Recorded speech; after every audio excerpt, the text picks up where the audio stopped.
Like many creatives, regardless of methods of your creativity, you might want to learn more to better your craft. And when you ask someone for advice that already does what you want to do, it might not be too uncommon to hear things like, well, just go to school for it then. And I'm here to tell you that doing that just might be a mistake.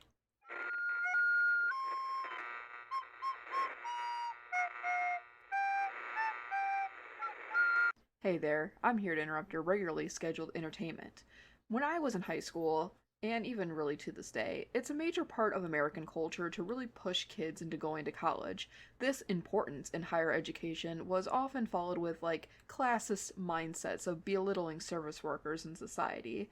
It's super commonplace to hear scare tactics like, if you don't go to college, you'll be a burger flipper all of your life, or if you don't get a degree, you'll end up as the trash man, and other ludicrous claims like that. We could have an entire discussion on how predominant it is in American culture to look down upon the members of society that contribute the most to our lives in the community. When I was in school, these hypothetical jobs were used as threats to get students to listen and do their work, and instructors would continue to use these threats as methods of guilt tripping students in order to think about college and look into institutions to apply for. And in the case of one of my classes, we were even forced to actively apply to schools as a part of our grade. To clarify, it wasn't mock exams or fake essays or any sort of, not real applications just to show our competency in the application process, but we actually had to look up real schools, fill out real applications, submit real enrollment essays, and provide proof that we did all of that for the grade that the class that assigned the task. This is another thing I could rant and rave about, the illegality of forcing students to do something like this, especially when a lot of universities in America require you to pay some sort of application fee in order to even submit your application. My high school actually did a lot of really questionable things in terms of how you should be legally allowed to handle students and teach classes, but then again, that is, like I said before, discussions for another video. Due to living in extreme poverty when I was in high school, applying to colleges was very stressful for me. I couldn't afford the schools with better reputations due to the before mentioned application fees, which narrowed down the selection quite a lot. And I know that a lot of universities that have application fees might even waive the fee if you have good enough grades, but I was not one of those lucky individuals.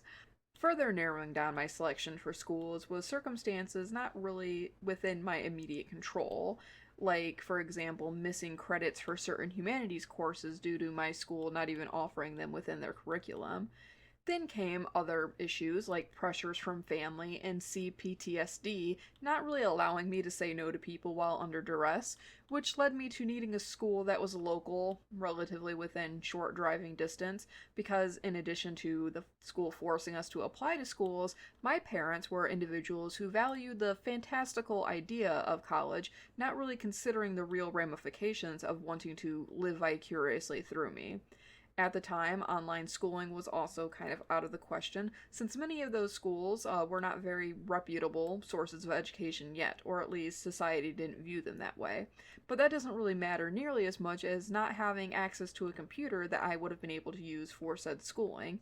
My local library at the time only let you use the computers for about an hour a day back then, and if you've done university classes, you know you would need the computer for a lot longer than just an hour. So, to sum it up, despite not being able to afford basic necessities to live, I was shipped off to a local university after graduating high school, a university that did not offer the field of study that I was interested in, animation, full of teachers who did not respect the kind of artwork I made, cartoon illustrations, and no money for food, books, or basic supplies. And yet, I still graduated with a bachelor's degree in fine art. And I think I looked pretty good the day I graduated, despite everything. With all that being said, from the title of the video, you can surmise that I did not like art school, and I think that going to school for art, depending on where you live, could be considered kind of a waste of money given the landscape of art today. First of all, the school I ended up attending prioritized just two things: experimental art, often in the form of abstract works, and putting your work within classical museum settings and exhibitions like that. Obviously, being someone who draws anime and cartoons, the instructors wanting people to make more abstract things definitely butted heads with me quite a lot, especially when being told that my art wouldn't lead to a career while I was already in the active stages of beginning my art career off of said artwork. It was hard to get the best out of my education within this space, with trying to focus more on just how to use the supplies that they were teaching about rather than their ideals and how abstract work was clearly superior. But even that was hard since, as I mentioned before, I couldn't really even afford to eat, much less expensive art supplies.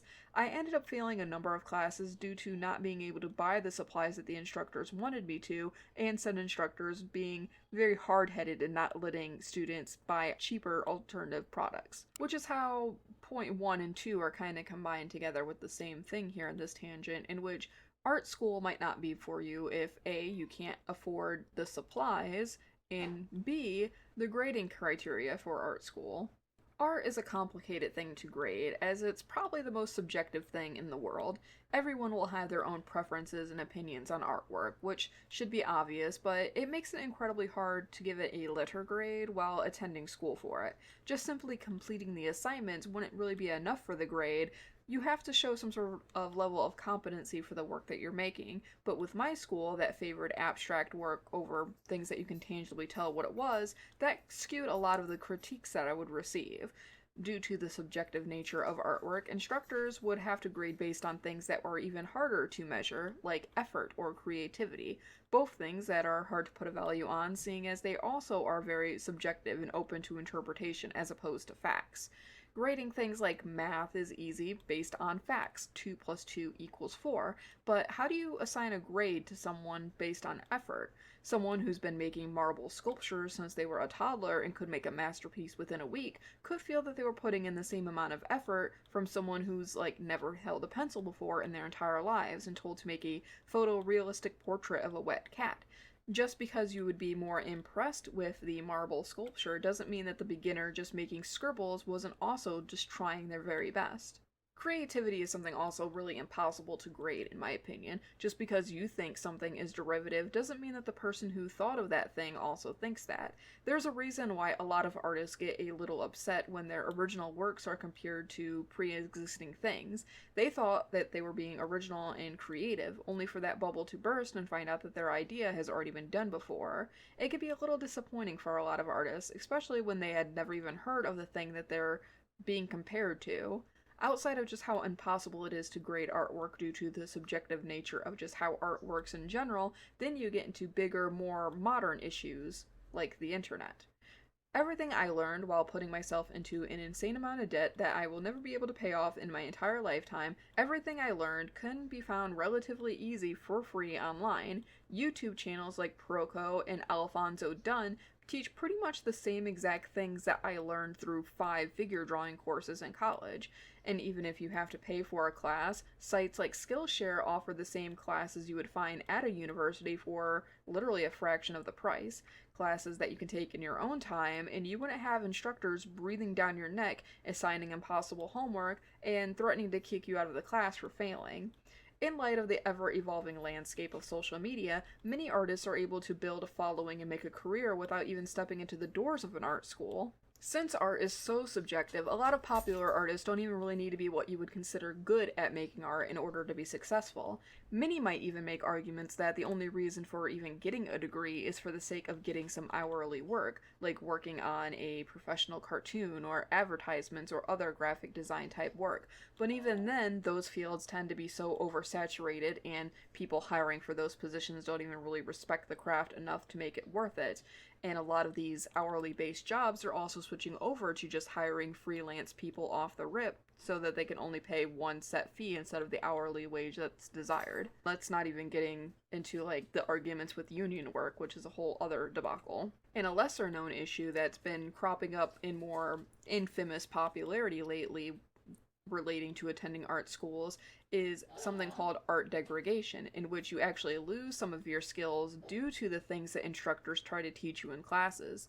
There is a variety of reasons for this to happen, but the simplest reason, without getting too heavy into the theories and everything, is that you just want to get a good grade. You're much more receptive to critiques from someone and to make changes based on those critiques if you have some sort of respect towards the person giving said critiques. And if you're paying thousands of dollars for a class to learn something, most people will end up having a certain level of respect towards the instructor of said class. And then when you make changes based on those critiques and you continue to make those changes repeatedly, muscle memory will start to set in, and that will, inevitably help evolve your art style to the way that your instructor would be telling you to do it. Classic examples of this issue would infamously be RCD Art, who made pretty standard character illustrations prior to going to Cal Arts, and then using their lessons of expanding character designs based on basic shapes, they ended up making these really weird, uncanny valley type works that were often criticized for having exaggerated racist or fetishizing qualities to the images. Again, infamously, this image here of Finn from Star Wars. So, what should you do if art school isn't for you? My advice is based solely on the fact that not once has my degree really mattered in terms of my own art career, so take it as you would any other stranger's advice. First off, you are much more likely to get work from smaller projects online as opposed to like big corporations, extremely local things as well. Think online zines or multi-animation projects, or even painting a mural in your hometown. Things ran by small teams of individuals or privately owned businesses. Branch out how you think is best suited to your skill set. Build a portfolio. And one thing in my guide to the Artist Alley video, piece of advice here that I think is pretty universal, is that you should never apply to art-related jobs with social media. Instead, make a website and just fill that with your work. As much as people will try to pretend that your follower count wouldn't really matter, unfortunately that does sway the influence to a lot of people. So in order to make sure that your follower count on social media doesn't matter is not showing them said follower count at all. So again, website. Looking up tutorials that are specific to what you're interested in improving is also very helpful. You really need to narrow down the scope of things that you're trying to improve to find the best tutorials for you.